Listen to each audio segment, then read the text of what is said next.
Tragedy on Lake McCowan, 2 men feared drowned in icy waters. The Goulburn Valley lashes out in the wake of catchment levy reductions and confusion over a bypass route. Good evening. 2 Shepparton men are missing, feared drowned in the icy waters of Lake McCowan near Benalla. Relatives notified police late last night when the pair failed to return from a fishing trip.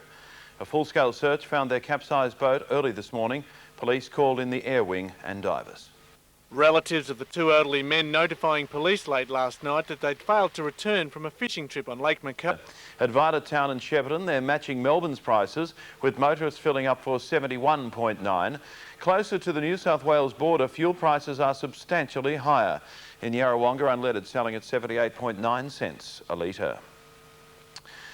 After the break in tonight's Win News, the Goulburn Valley called upon to assist the easing the pain of Kosovo refugees and a life-saving gift.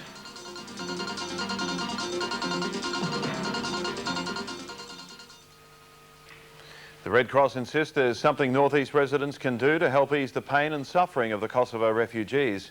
With basic necessities such as baby food and clothing urgently required, the Red Cross is asking people to dig deep and donate to the Kosovo appeal.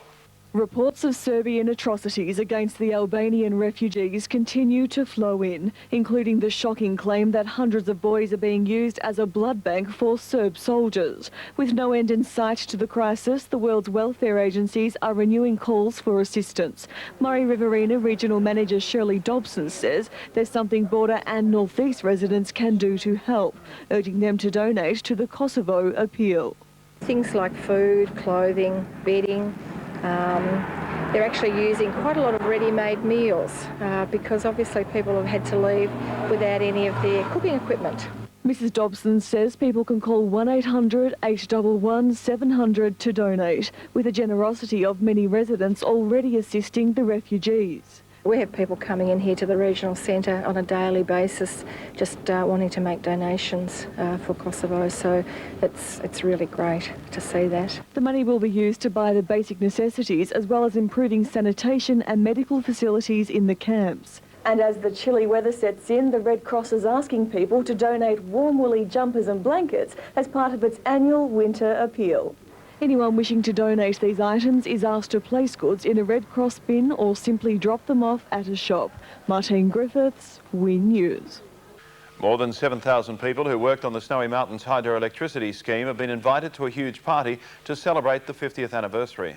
The project, one of the biggest undertaken in Australia, employed 100,000 men and women, many of them migrants from war-torn Europe. A reunion picnic at Lake Jindabyne is planned for October 17. There are calls tonight for Australian working mothers to have access to a 6-hour day to help promote family life. A federal government-funded study has found working women with young children suffer higher stress levels and more physical illness than those without children still at home. A federal government-funded study has found working women with children at home suffer higher levels of mental stress and physical illness than those women whose children have grown up and left home. Louise Pennell, Win News. And it's time now for sport with James Talia. Thank you, Dennis. Coming up tonight, a nervous wait as a key swan awaits a tribunal appearance. And Shepparton's Croquet Club refuses to play ball.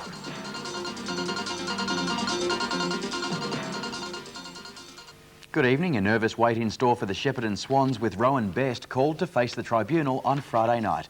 The talented forward only returned to the Swans this year after spending a season with Kingupna. Following an official league investigation, Best has been charged with conduct unbecoming, the charge arising from an incident in the Swans' round 1 victory over Mansfield. The Swans will be hoping Best is cleared and available for this weekend's vital away clash with the injury-ridden Seymour. As sports administrators draw up plans to take country football into the new millennium, there's been a call to revive club football as an icon to bush communities. Victorian Football Association legend and now media commentator Phil Cleary says country teams need to be part of the bigger picture if football is to survive, advocating a strong statewide VFL competition.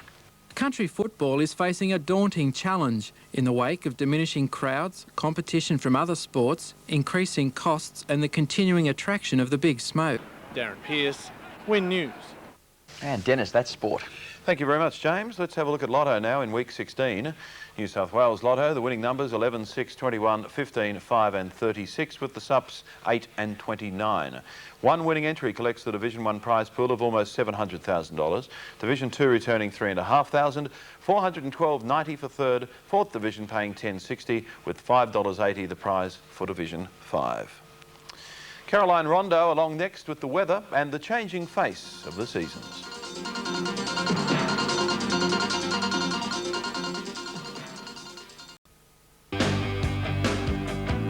Tonight's weather is proudly brought to you by your local Nissan dealer and Icebreak Rush in new 1.25 litre XL bottles. Good evening. Well, a chilly start, but turning into a mainly sunny day, although still remaining fairly cool right throughout the Goulburn and Murray valleys. And conditions around the state, most of Victoria had very cold weather overnight, getting down to -4 degrees, and that was over in the southwest at Ararat. So a very cold start to the day today, but still fairly clear with mainly sunny, fine conditions dominating. Low to mid-teens, down right throughout the south and pretty much mid to high teens elsewhere. 18 degrees was the highest recorded temperature today, and that was at numerous centres, including Oyen and Swan Hill, up in the northwest, and also over in the northeast at Corryong. Temperatures locally, Shepparton, Echuca and Manila all had a top of 17 today, and up to 18 degrees at Deniliquin. 17 also for Wangaratta and Eildon, while Yarrawonga had 18 degrees.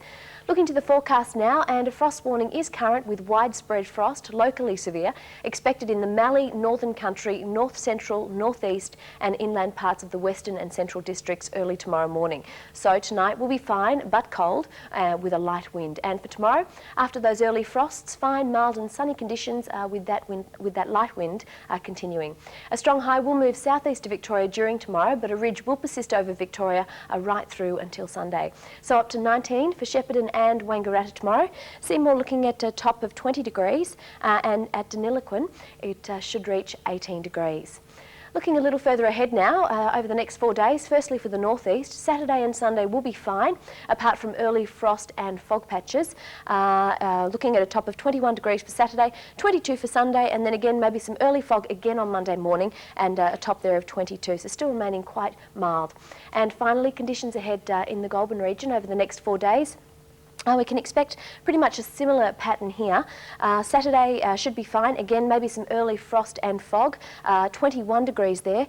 Then for Sunday, similar conditions again, frost and fog, and Monday again, those conditions persisting, and a top of 20 degrees expected for both those days. And Dennis, that's all the weather. Thank you very much, Caroline. Finally tonight we say goodbye to the warmer weather soon as the icy chill of winter takes a hold on the Goulburn Valley. Autumn is well and truly upon us as the trees are turning golden. While there's not much heat in it, the sun still shines down through the leaves. The end result, some very pleasant local scenery. And with cold days on the way, the last warm rays of sunshine are always welcome this time of year. The trees at Lake Victoria are no exception, with their orange glow brightening an otherwise chilly day.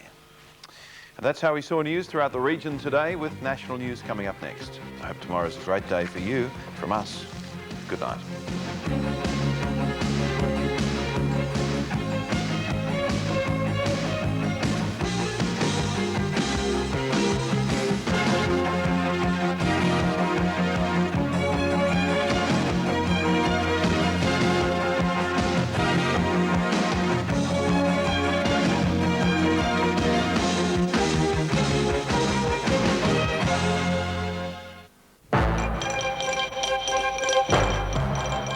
This is National 9 News with Peter Hitchener. Workers run for safety after another gas scare at Longford. An abduction and fire leaves 2 former lovers fighting for life. And Sydney to Hobart rescuers honoured for their bravery. Good evening. Also tonight, cricket chaos in the Caribbean as fans go on the rampage. Absolute chaos. Someone's going to get injured out there. Victoria was almost plunged into another gas crisis today when a leak at Esso's Longford plant triggered a full-scale emergency and the evacuation of 1,000 workers. Those inside say the incident came perilously close to catastrophe. Charles Slade has the latest. The alarm bells rang out on the stroke of midday, a sound Longford workers had been dreading since the explosion at Gas Plant 1 last September. Tony Jones, National 9 News. And there'll be highlights of the match later in sport. When we return, a boost for Allied forces in the Balkans and one man's crusade to honour the Catalina cruise. Hopes are fading of finding two fishermen missing on Lake McCowan near Benalla. The search resumed today for a 76-year-old man and his mate aged in his 60s. Their upturned boat was recovered from the lake this morning, along with life jackets, clothing, paddles and other gear. Their car and boat trailer were found parked nearby after they failed to return to their Shepparton homes late yesterday. The sister of a transsexual prostitute whose body was found down a mine shaft says she suspected a link between the disappearance and police officer Denis Tanner. Jacqueline Stirrup said Adele Bailey had written to her about Tanner, but she had since burnt the letters. Jane Hodgkinson was in court. Jacqueline Stirrup mistrusted Melbourne police and was too scared to tell all she knew when the body of her transsexual sister, Adele Bailey, was found in a Bonnie Doon mine shaft in 1992. Natasha Johnson, National 9 News. Now joining me with sport, Tony Jones. Thanks, Pete. And after the break, more of that dramatic one-dayer in the Windies, and Carey gets the thumbs down at Arden Street. Good evening. As you saw earlier, the fifth of the one-dayers between Australia and the West Indies was declared a tie following a chaotic pitch invasion. The unfortunate finish detracted from what was otherwise a thrilling match. Here's Matt Dowling. Overnight rain reduced the match to 30 overs a side. Jacobs and Campbell off to a flying start with an 83-run partnership, ended by a brilliant solo effort from Lee. And Pete, I'll see you tomorrow night. Right, thanks, Tony. Still to come, Rob Gell with the weather and a birthday feast fit for a queen. Good evening. A pretty cold start to a beautiful day, but tomorrow morning will be even colder. On the satellite photograph, clear skies and light winds. The reason for the cold mornings at present, clear skies over our state. The system moving away into the Tasman, developing into a bit of a low there. You can see, but really it's this dominant high that's really settled things down. These cold fronts approaching from the southwest are all very, very weak. We might see one early next week, but really won't have much effect. Let's look at the rainfall up to 9 o'clock and almost nothing through the continent in the last 24 hours. A little bit from shower activity with that onshore airstream, that low off the east coast. A little bit more around Sydney with that low sitting there, and typically some at the top end, but it's pretty dry Australia at present. Temperatures today are quite cool again across the coast of Victoria. Most maximums today just into the teens, some 18s up in the northwest, Oyen, Swan Hill, also in the northeast around Corryong and Yarrawonga, and down at Rill and Western Port Bay they had 18 also. For the metropolitan area it was fine and mostly sunny, generally right through. Frankston had a top of 15 today, and Geelong 16 degrees, more or less as forecast. It's a light southerly breeze and reinforced by a sea breeze. 6.3 was the minimum at 7:30, up to 17.1 at 25 to 1, and currently it's 15 degrees. Forecast chart now for tomorrow. The high really is slipping away to the southeast, but it will maintain, as you can see from this this pattern, it'll maintain this ridge across Victoria for a few days at least, and that'll give us some very settled weather. All of these cold fronts with that high down there are going to weaken away and have very little impact. Rainfall not really very likely at all tomorrow, certainly not in Victoria. Most capital cities remain fine. Just Sydney typically a windy day with showers and 18, and a late storm tomorrow up in Darwin. Now Victoria tonight, fine and cold once again. 0 at Albury-Wodonga and lots of 1s and 2s. Clear skies and light winds, of course, losing that heat from the land today to the atmosphere overnight. Widespread frost. We have a frost warning for all districts except Gippsland. For Victoria tomorrow, the wind will continue southerly in Gippsland, so still a couple of showers down there, but basically fine and mainly sunny elsewhere. For the metropolitan area, 16 for Frankston, 17 for Geelong after a cold 3 degrees tomorrow morning, and Melbourne will continue fine. A very cold morning, a low of 5 expected with some frost. It'll be colder in the outer suburbs and a top of 17 in the city. A fine, mainly sunny day with light winds, and that's the pattern for the next few days right through till Saturday, Sunday. Some sea breezes, but light wind conditions. Bit warmer Monday with a northerly, and then some cooler conditions with 1 or 2 showers next week, Pete. Right, thanks, Rob. Now, finally, while we celebrate the Queen's birthday with a holiday in June, the actual event fell yesterday. Touring South Korea, the 73-year-old monarch spent part of the day in an ancient village. The Queen was helped with some handy footwork before entering a temple and later entertained by traditional dancers. After learning how to make kimchi, Korea's spicy national dish, the Queen was offered a 47-dish feast, but she didn't even taste the food, perhaps having, like many of us, already overindulged on her birthday. That's the news for now. Updates during the evening. Thanks for watching and good night.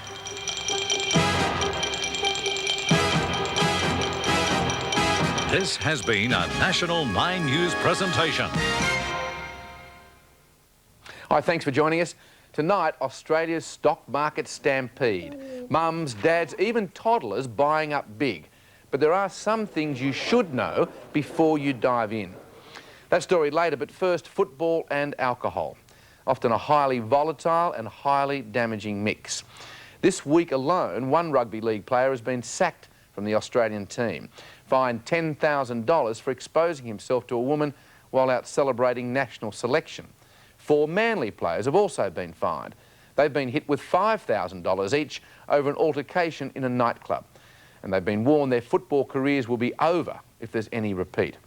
Then there's Julian O'Neill, also on a final warning because of his dramas with the demon drink. Tonight he talks about that publicly for the first time with Rachel Friend. Quick tap from the penalty. But it will also help correct distortions about homeless youth. That's great. Have heaps of fun, lots of rides. I wish I could take this down to our farm and have a Coney Island, if you like, every day of the week for these kids to let them play and laugh again. Now there's a good idea. Tickets are available through Ticketek or at the gates on Monday. And if you're interstate and would like to help, just contact us. Thanks for your company. We'll see you same time tomorrow. Good night.